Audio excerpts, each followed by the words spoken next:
I'm Chip Freud, and this is the Artist Spotlight, conversations with contemporary artists based on 5 simple questions that explore the artist's journey, creativity, and sources of inspiration. Welcome to another episode of the Artist Spotlight with Chip Freud. Today, I'm joined by Dona McNeill, a clay artist based in Cary, North Carolina. Welcome to the podcast, Dona. Thanks, Chip. I'm really happy to be here. I love talking about art and love hanging out with a fellow gallery member. Wow, we're off for a good start then. Well, as we've talked about, this podcast is all about our 5 questions. So without any further ado, let's get started. What is your earliest memory of making art of any kind? Well, my family was always making art. So I think since I was just a little tyke, my mother was a painter and a person who liked to make things with gathered materials and build things like furniture and doing upholstery. So she was a maker. And so, as soon as her children were old enough, and I was the oldest of 4, we were always making things. And sometimes she would formally arrange for us to go to art classes. But we were just always making things. And when I went to public school, I became sort of the teacher's artist, the person who would help out with the bulletin boards and any kind of visual things that needed to happen and things that need to be made. So, yeah. Okay. So it's really been a lifelong endeavor. Yes, indeed. So as I indicated at the top, you're a clay artist. What brought you to the clay medium, and what is it about clay that really just gets you inspired? Right. So when I went to university, I went to the UNC Greensboro and the Fine Arts program, and I began as a person who did drawings and printmaking, visual kinds of 2D kinds of things. And I arrived in a pottery class, and something about the practicality combined with the art form really grabbed my attention. So I started making things that you could use in your day-to-day life. So it was beautiful and you could use it. So that was really inspiring for many years, making things that were functional and beautiful. And then I went to the Museum of Natural History in Washington, D.C., and ran across this small, maybe 5 or 6 inches tall fertility sculpture. It's this female form. And I liked the way, what it looked like. And so I thought, I'm going to try to make one of those because it just, it's an interesting challenge to try to make one. So that was the first figure of now a series of figures that have lasted 15 years or so. So I was able to make that figure, and it spoke to me. So I started sculpting figures that were inspired by particular ideas. So goddesses and angels and magicians and different kinds of figures. And then each of the figures have a particular inspiration about them. So they may be joyful, or they're some figure that goes into your entryway and invites people into your home. And I've done like the Sun God series. So that's, a lot of my art has a sort of a spiritual component.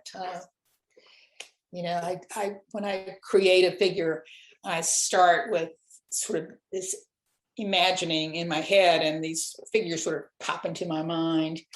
And then I'll do a drawing from them. And then when I go to sculpting, the journey continues on, and it takes possibly different directions than the original thought, and how it's translated into a drawing. But as I'm sculpting, I keep getting inspirations about, try this and try that. And one of my favorite things to do with my sculptures is, as I've got them formed and they're still quite fluid, I take them and give them a little twist. So there's a little flow, a little energetic movement. And so I like to think that after they've been through all the various firings and glazings, that when you look at one out of the corner of your eye, you might see it actually move. So anyway, I love the idea of sculpting something that looks like it's getting ready to move or possibly still moves. Interesting. As we look at your medium, from what little I understand of the clay process, you start off with the soft clay and you form it, and then it has to dry, and then you go through a kiln process and then a glazing and another kiln. Is that about right? Well, it's a little bit like making a dress. So I start with a slab of clay, and then I cut out various shapes, and then I put textures on them. And so particularly the cone shape that's the base of my figures is folded into a cone shape. And then the top part often is a cape-like form that has the texture wings added to it.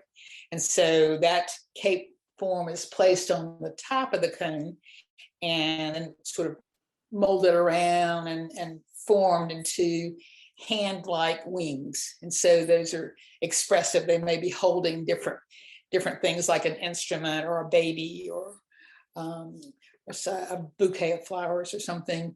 And then I form a head and a neck, and then kind of gets popped into the top there. And then there's often sort of headgear and hair formations that are elaborate and expressive of maybe halos or hats or other kinds of helmets and things like that. So then, and then it goes through various stages of drying and going through the first firing, and then it gets glazed and then goes through the final firing. Okay. I use two different processes. One is called raku and the other is called stoneware. The stoneware is in a high-fired gas kiln, and the raku is a very quick process that's done with a small kiln and a propane burner and firing it to about 1900 degrees. The lid comes off and you grab it with tongs, and the piece goes into a trash can full of paper and catches on fire, and close the lid on that, and it kind of smokes, and so the glazes get crackles and the clay turns dark. So it's a dramatically different look than the stoneware clay, which is warmer, sort of speckled, warm colors in the stoneware clay. Okay, that's helpful. You talked a little bit about inspirations of your pieces. I want to go back to, really where do that inspiration come from? What sets you on to making a series of figurines in the first place?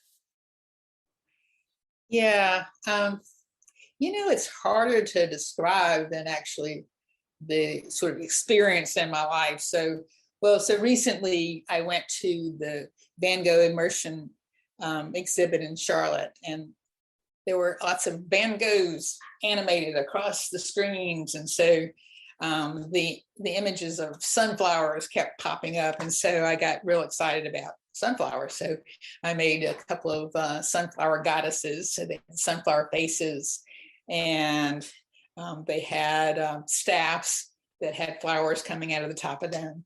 I've recently started making vases that have faces. My sculpted figures often don't have a face. They're more about attitude and movement and form.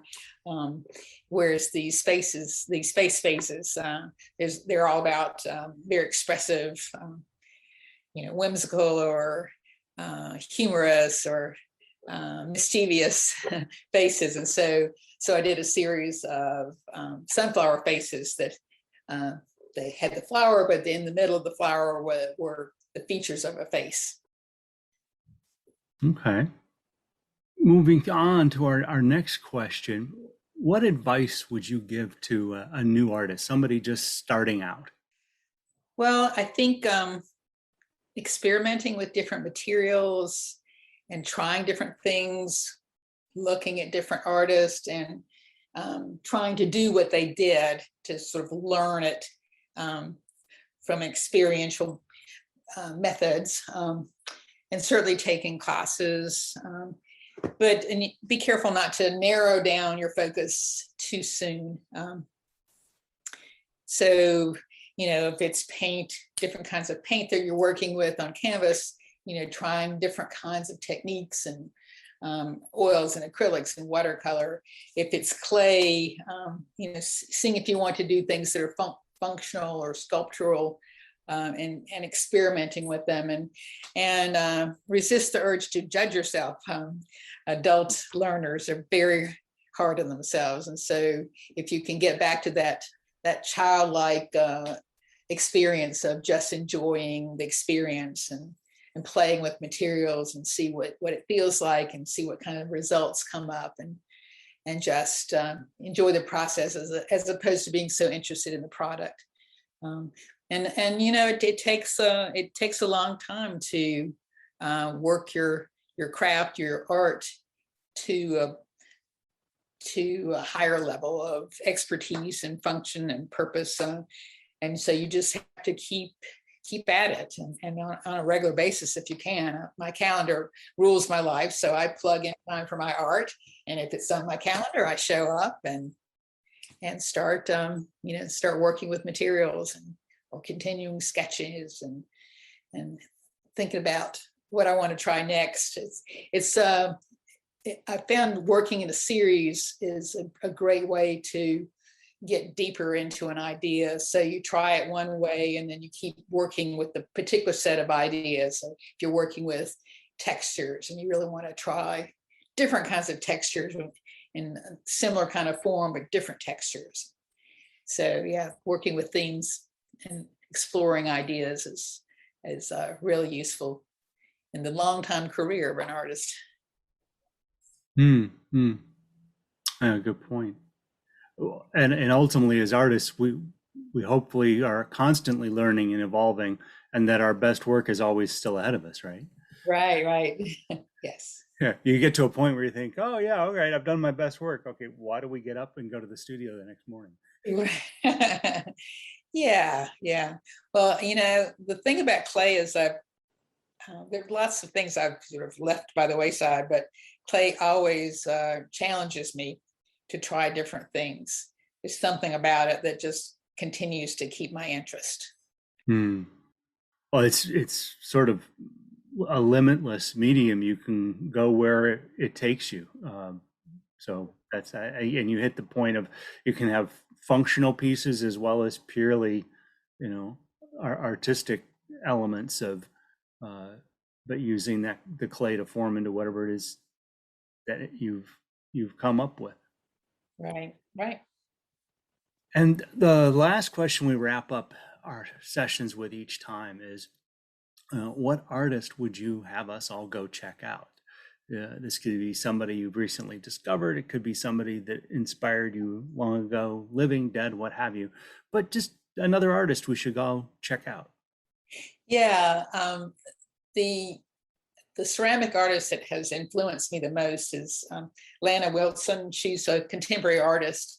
I think that I'm not sure if she's still doing the teaching that she used to do, but she would do these workshops and show people how to make clay stamps and how to work with textures and different kinds of finishes. And she was just so generous, sharing the techniques that she's learned. She believes that, whatever she shows another person, they're not going to be duplicating her art, but being inspired by and challenged by different techniques that she's sharing. And so I liked her attitude and I love her work. Fascinating pieces there. She's really well known for these very funky teapots that are not really functional. They just they just say teapot, and they're just all these funky little handles and different kind of glazes that she tests out. And so she's quite the experimenter. So I really admire her artistic journey, and have gotten a lot from and played with many of the ideas that I, got from her during workshops. Well, excellent. We look forward to getting to know her work as well. Well, that brings us to the end of today's podcast. Donna, thank you for your time today. You're welcome, Chip. Thank you for the conversation. It's really been fun. Yeah. And for those who want to get to know Donna's art better and to see it, you can see it firsthand at the Cary Gallery of Artists in downtown Cary, North Carolina, as well as at DonnaMcNeillArt.com. This has again been another episode of the Artist Spotlight. Thank you so much today, and we'll catch you at our next episode.